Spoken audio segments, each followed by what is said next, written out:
If Trump attempts to weaponize the justice system against his political opponents with Matt Gaetz at the helm, we could see incoming Senator Adam Schiff as our shadow attorney general, arguing against replacing our independent prosecutors with Trump loyalists. If Trump seeks to eliminate the Department of Education, Congresswoman Johanna Hayes, a former Teacher of the Year, could step up as shadow education secretary to loudly defend public education in the United States. If Trump orders Marco Rubio to hand Ukraine and much of Eastern Europe to Russian President Vladimir Putin, Congressman Greg Meeks, as Shadow Secretary of State, could be a strong voice in support of maintaining international relationships and protecting democracy at home and abroad. Senator Michael Bennet as Shadow Treasury Secretary, and Congresswoman Susan DelBene as Shadow Commerce Secretary could help ensure the middle class and small businesses have a voice in government and call out Trump's proposed tax cuts for billionaires and corporations.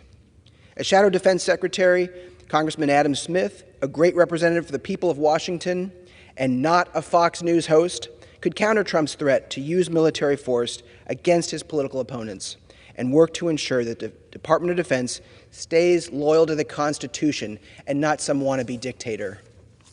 And Senator Tammy Duckworth could argue against cuts to the Department of Veterans Affairs that would delay the benefits and care our service members have so rightly earned.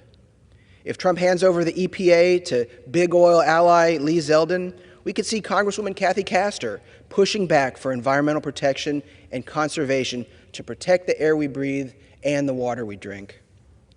And if Trump pushes to ban abortion nationwide, Congresswoman Rosa DeLauro could step in as Shadow Secretary of Health and Human Services to defend women's right to choose and argue against the gutting of Medicare by Trump and his cronies.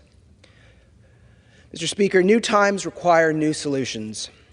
The Shadow Cabinet isn't just about opposing extreme MAGA attacks on our government. It's also about making clear what we stand for, not just what we're against.